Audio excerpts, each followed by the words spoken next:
Hello students, chemistry online class में आपका स्वागत है। हम पढ़ रहे थे जैव फर्टिलाइजर्स या जैविक खाद। ये एक विषय अगला अपना है माइकोराइजा। जैसे अपने अजोला पढ़ा है ना, अजोला पढ़ा, नील हरित सवाल पढ़ा, अब है यह माइकोराइजा। यह एक विशेष प्रकार का कवक होता है जो बहुशाखीय लंबे तंतुओं से बना होता है। पौधों व फसलों की जड़ों में इसके तंतु प्रवेश कर जाते हैं। तंतुओं का वह भाग जो जड़ों के ऊपर रहता है मिट्टी से लगातार फास्फोरस अवशोषित करता रहता है। यह फास्फोरस तंतुओं के अंदर गति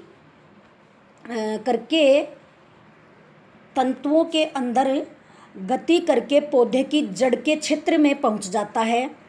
कवक व पौधों की जड़ों के बीच, कवक के और पौधों की जड़ों के बीच सहजीविता होती है। एक आश्रय देता है और दूसरा उसको पोषण देता है। जैसे कवक है वो तो इसको ये फास्फोरस है, ये कवक दे रहा है, तो कवक में पौधे की जड़ चली जाएगी तो जड़ को तो क्या मिल रहा है, भोजन मिल रहा है, और कवक को आश्रय मिल रहा है, जिससे कवक मृदा से जल और खनिज लवणों का अवशोषण कर लेती है और पौधे को प्रदान कर देती है, तथा पौधे कवक को कार्बनिक भोज्य पदार्थ देते हैं। क्या देते हैं? कार्बनिक भोज्य पदार्थ देते हैं। अब है वेस्कुलर ओस्कुलर माइकोराइजा। अब ये वेस्कुलर ओस्कुलर माइकोराइजा क्या है? इस माइकोराइजा में कवक है वो पौधे की जड़ों में संक्रमण करके पौधों की जड़ों की कोशिकाओं के अंदर पहुंच जाते हैं, तथा वहाँ पर कवक एक विशेष प्रकार की रचना जिसको बेसिलस और अरबसल्स का निर्माण करते हैं। बेसिल्स एक गुब्बारे के आकार की रचना हुई है, यानी फूली हुई रचना, और फिर वो किससे जुड़ी रहती है? एक अन्य भाग से जिसका नाम है अरबसल्स, इससे जुड़ती है। इनके कवक सूत्र मृदा में स्पोरोकार्पस में स्पोर्स भरे रहते हैं। इन कवक के जो सूत्र हैं, रेशे हैं, उनके अंदर स्पोरोकार्पस एक स्पोर जैसी मतलब थैले जैसी रचना है जिसमें स्पोर्स भरे रहते हैं, और उस थैले जैसी रचना के फटने से स्पोरोकार्पस से ये स्पोर्स हैं, ये बाहर निकलते हैं। स्पोर्स मृदा में फैल जाते हैं तथा अनुकूल परिस्थिति मिलने पर, मतलब भोजन मिल रहा है या उसको पानी मिल रहा है, नमी मिल रहा है, उस समय ये दूसरे पौधों में संक्रमण करते हैं, उस पौधे को छोड़ देते हैं और दूसरे पौधे में चले जाते हैं। इस माइकोराइजा की 5 प्रमुख प्रजातियां हैं। ऐसे स्पोर बना के, तंतु बना के, और ये स्पोरो कार्पस बना के अंदर स्पोर रखने वाली कितनी जातियां हैं? ये 5 जातियां हैं जो पौधों में पाई जाती हैं। पहला है ग्लोमस, पहली जाति का नाम क्या है? ग्लोमस। और दूसरी है जिगस्पोरू, और तीसरी है एकुलोस्पोरा, चौथी है एंडोगन। नाम तो याद करने पड़ेंगे क्योंकि प्रश्न में अगर नाम ही पूछ लिए 1 नंबर के प्रश्न में किसी 2 प्रजातियों के, कवक की प्रजातियों के, तो आपको लिखने पड़ेंगे। तो ये 5 नाम है अपने: ग्लोमस, जिग स्पोरऊ, स्पोर करके ऊ है, जिग स्पोरऊ, एकुलोस्पोरा, एंडोगन और स्क्लेरोसिटस, जिनमें से ग्लोमस प्रजाति प्रमुख है। तो ऐसे भी पूछा जा सकता है कि कवक की सबसे प्रमुख जाति कौन सी है? ग्लोमस। भारतीय कृषि अनुसंधान नई दिल्ली में वाम फंजाई का उत्पादन है, यानी वहाँ फंजाई का उत्पादन किया जाता है। ये फंजाई क्या काम कर रही है? बायो फर्टिलाइजर का, जैविक खाद का। तो ये न्यूट्रिक नामक जैव उर्वरक ये तैयार किया गया है, जिसके एक पैकेट का मूल्य लगभग 20 रुपये 1 किलो का है। कितना है? 1 किलो का 20 रुपये। और 1 एकड़ भूमि को उपचारित करने के लिए, यानी इससे मृदा उपचारित होती है, मिट्टी को उपचारित किया जाता है। जैसे हमने कई विधियां पढ़ी कि मिट्टी को उपचारित कर रहे हैं, या बीज को कर रहे हैं, या पौध को कर रहे हैं, तो इस कवक से किसको कर रहे हैं? मिट्टी को उपचारित करने के लिए 3 से 5 किलोग्राम इसकी मात्रा चाहिए 1 एकड़ भूमि को उपचारित करने के लिए, और 1 किलो का लगता है 20 रुपये। अब है माइकोराइजा के क्या लाभ हैं? यह जड़ तंत्र के बाहरी भाग का विस्तार करता है। जड़ तंत्र के बाहरी भाग का विस्तार करता है। क्या करता है? जड़ तंत्र के बाहरी भाग का विस्तार करता है, जिससे कि कवक सूत्र अधिक गहराई में जाकर, कवक सूत्र है वो अधिक गहराई में जाकर पोषक तत्वों जैसे फास्फोरस है P, नाइट्रोजन है N, और पोटेशियम है K, तो KNP बोलते हैं इसको। जिंक और गंधक, जिंक है Zn और गंधक है S, सल्फर को गंधक बोलते हैं, को मृदा में अवशोषित करके उनका संचयन कर कवक सूत्रों के मेंटल या अर्बस्टलस में करते हैं। ये जो उसकी जो भाग बताया था ना, नली वाला भाग, वो पौधे की जड़ों में पहुंच जाता है। यह कुछ वृद्धि कारकों, जैसे वृद्धिकारक हार्मोन कौन कौन से हैं? ऑक्सिन, साइटोकाइनिन और जिब्रेलिन और अन्य कई प्रकार के विटामिन का भी स्रवण करते हैं या उत्सर्जित करते हैं, जिससे पौधों की वृद्धि होती है। दलहनी फसलों में, दाल वाली फसलों में माइकोराइजा को राइजोबियम के साथ निवेशन करने से फास्फोरस के साथ साथ नाइट्रोजन की मात्रा की भी वृद्धि हो जाती है। दलहनी फसलों में इसको माइकोराइजा को मिलाते हैं, लेकिन किसके साथ मिलाते हैं? राइजोबियम के साथ। फफूंद और राइजोबियम दोनों को, कवक और राइजोबियम दोनों को मिलाते हैं, जिससे फास्फोरस के साथ साथ नाइट्रोजन की भी पूर्ति हो जाए। अगला बिंदु इसी का है, चौथा जो लाभ है वो है माइकोराइजा वृक्ष दूसरे वृक्षों में माइकोराइजल सहजीविता स्थापित कर लेता है। मतलब दलहनी जो पौधा है, जो वृक्ष नाम गलत लिया, वैसे माइकोराइजा है वो पौधों में, दलहनी फसलों में काम में लिया जा रहा है, तो वहाँ सहजीविता स्थापित कर लेते हैं। सहजीविता वही है कि जड़ों में जा कर के, जड़ को तो क्या दे दे, जड़ तो क्या ले आएगी? पानी और पोषक पदार्थ, और ये क्या दे देगा उसको? ये खुद तो उस पर आश्रित हो जाएगा और उसको दे देगा पोषक पदार्थ। दूसरे वृक्षों में पोषक तत्वों की कमी होने पर ये उस वृक्ष में अनेक पोषक तत्वों का स्थानांतरण भी कर देता है। माइकोराइजा के कवक सूत्र मृदा में गहराई तक फैल जाते हैं तथा सूखने की स्थिति में पौधे के लिए पानी की आपूर्ति भी करते हैं। पानी कम होता है, गहराई में पानी होता है, कई दिनों तक पौधे को पानी नहीं मिलता है, तो ये माइकोराइजा के सूत्र हैं, ये पानी को खींचकर पौधे की जड़ों तक ले आते हैं। अब है इन जैव उर्वरकों के लाभ क्या हैं? जैव उर्वरकों के उपयोग से होने वाले लाभ। पहला लाभ है जैव उर्वरक पौधों को नाइट्रोजन व फास्फोरस की आपूर्ति करते हैं। एन और किसकी? पी की। एन और पी की आपूर्ति करते हैं। ये पोषक तत्वों के स्रोत होते हैं, साधन होते हैं। कुछ जैव उर्वरक जैसे एजेटोबैक्टर है, एजोला है, नील हरित शैवाल है, हार्मोन्स हैं, विटामिन है आदि का भी ये स्रवण करते हैं, जिससे पौधे की वृद्धि पर अनुकूल प्रभाव पड़ता है, पौधे की वृद्धि अच्छी होती है। इनका उपयोग करने से फसलों की उपज में 10 से 20% तक वृद्धि हो जाती है। उपयोग नहीं करेंगे तो 10 से 20%, जैसे 100 क्विंटल अगर होने वाला है तो 80 होगा, लेकिन इनका प्रयोग करने से 80 होने वाला है तो 100 क्विंटल पैदावार हो जाएगी, तो 10 से 20% तक वृद्धि हो जाती है। कुछ जैव उर्वरक एंटीबायोटिक उत्पन्न करते हैं, जिससे मृदा जनित रोगों का प्रभाव कम हो जाता है। जैसे अपन लेते हैं ना एंटीबायोटिक, कोई भी जुकाम वगैरह हो गई है, बुखार हो गई है, तो अपन एंटीबायोटिक जुकाम में दवाई लेते हैं, वो प्रतिरोधक क्षमता हमें उत्पन्न करती है या आए जीवाणुओं के साथ लड़ने की क्षमता उत्पन्न करती है। ऐसे ही अगर मृदा में भी रोग हो जाते हैं तो उनसे लड़ने की क्षमता कौन पैदा करेगा? ये जैव उर्वरक। और किसके द्वारा? एक एंटीबायोटिक उत्पन्न करते हैं, उसके द्वारा लड़ने की क्षमता हो जाएगी मृदा में। इनके उपयोग से मृदा की भौतिक अवस्था में भी सुधार होता है।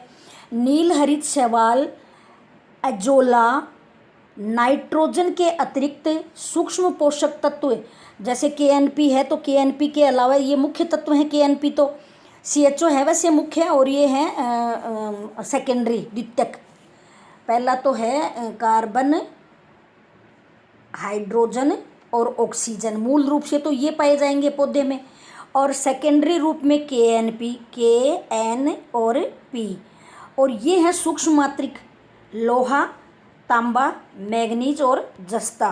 तो लोहा, तांबा, मैग्नीज और जस्ता संकेत आपको पता है? नहीं पता है तो लोहे का तो है Fe और मैग्नीज का है M, मैग्नीज है तो Mn, मैग्नीशियम होता है तो Mg और मैग्नीज है तो Mn, और तांबा है तो Cu और जस्ता है तो Zn। ये तत्व उपलब्ध करवाता है बाकी का कौन? नील हरित शैवाल और एजोला। नील हरित शैवाल और एजोला, नील हरित शैवाल और एजोला। आगे है कुछ जैव उर्वरक हैं जो नाइट्रोजन स्थिर और फॉस्फोरस घुलनशील बनाने की क्षमता होती है उनमें। तो पहला ये चार्ट है, ये तालिका है, इसको पढ़ें अपन। तो इसमें है कि पहला ए है नाइट्रोजन जैव उर्वरक या नत्रजनीय जैव उर्वरक के नाम हमने पढ़ लिए हैं इसमें।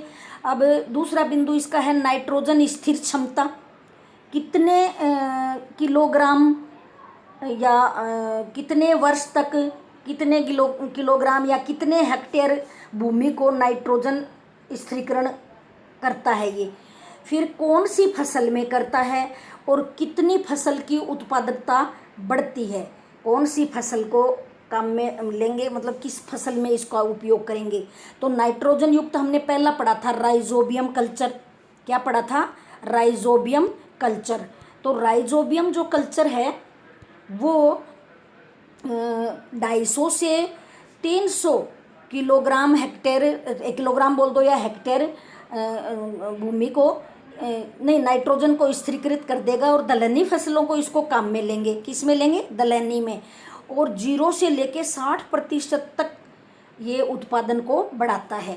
तो ये राइजोबियम कल्चर चने की फसल में ज़्यादा काम में लिया जाता है। अब है एजेटोबैक्टर, ये 10 से 60 हेक्टेयर में काम आता है धान्य फसलों में, यानी चावल की फसल में। किसमें? चावल की फसल में। और 5 से 30% तक वृद्धि हो जाती है, 5 से 30 तक। एजोस्पिरिलम ये 0 से 40 हेक्टेयर को, और ज्वार और धान यानी या तो ज्वार में या चावल में इसको काम में लेते हैं, और 0 से 20% बढ़ाता है ये। फिर है नील हरित शैवाल, 25 से 30 हेक्टेयर को या किलोग्राम को, इतनी किलो नाइट्रोजन को स्थिरीकृत करता है, और ये भी चावल की फसल में काम में लिया जाता है, और ये 15% तक अधिकतम फसल की वृद्धि करता है।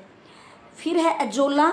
एजोला है वो 25 से 30 किलो नाइट्रोजन का स्थिरीकरण करता है, और ये भी एजोला काम में ले लो और चाहे नील हरित शैवाल ले लो, ये दोनों ही धान में लिए जाते हैं। किस में लिए जाते हैं? दोनों धान में लिए जाते हैं ये, और इससे भी 0 से 15 ही बढ़ रही है।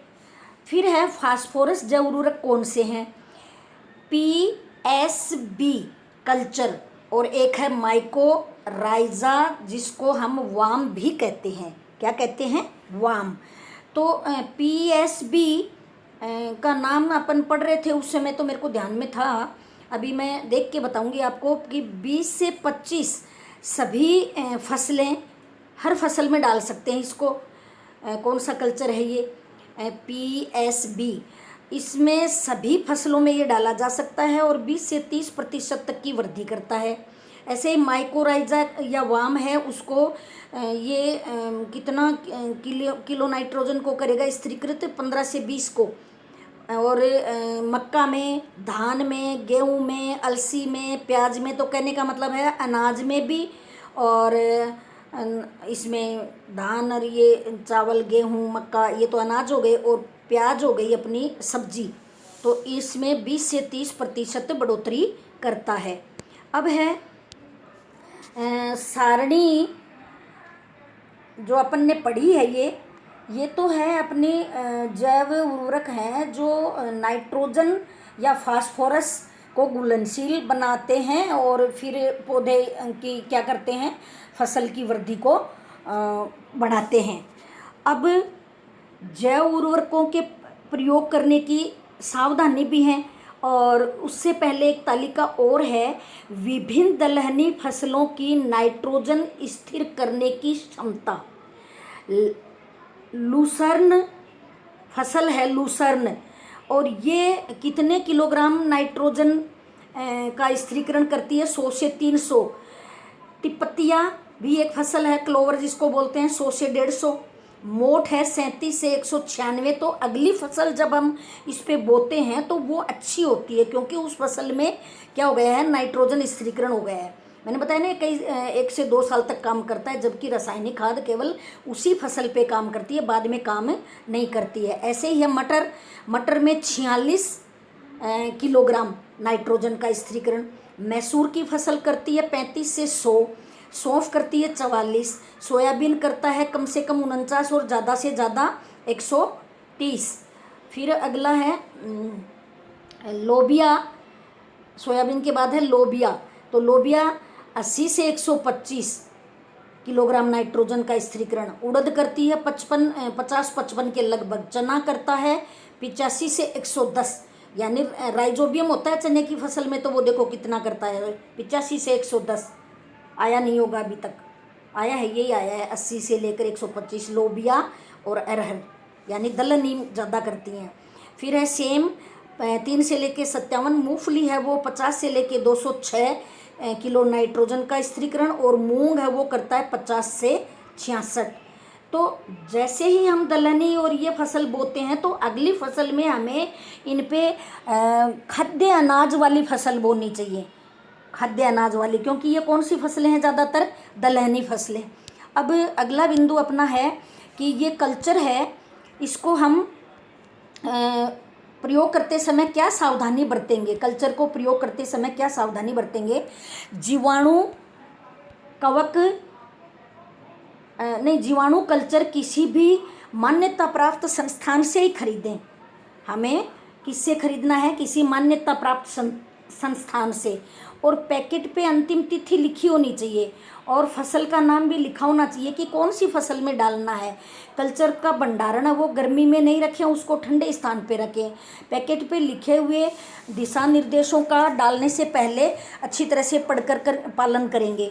फिर है घोल बनाने के लिए पानी को निर्जमीकृत करें, यानी उस पानी में जीवाणु नहीं होने चाहिए, दूषित पानी नहीं होना चाहिए वो, और दूषित पानी नहीं होना चाहिए। ऐसा न करने से पानी में जो जीवाणु है वो कल्चर के जीवाणुओं को हानि पहुंचा देंगे, इसलिए हमें वो निर्जमीकृत या बिना जीवाणुओं का पानी लेना है। कल्चर को रासायनिक खाद तथा कृषि रसायनों के साथ न मिलाएं।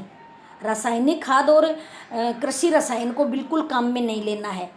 यदि बीज को किसी पारायुक्त रसायन से उपचारित करना है तो पहले रसायन का प्रयोग कर लें, उसके बाद में कल्चर की दुगनी मात्रा का प्रयोग करें। अगर बीजों को हमने किसी रसायन से उपचारित किया है तो कल्चर दुगनी डालनी पड़ेगी। यदि मिट्टी अम्लीय है तो कल्चर से उपचारित बीजों पर पहले चूने की और बाद में क्षारीय भूमि है तो जिप्सम की परत चढ़ाकर बुआई करेंगे। बीजों पे बीज को चूने के पानी में से निकाल लें, या क्षारीय भूमि है कैल्शियम हाइड्रोक्साइड उसमें से निकालें।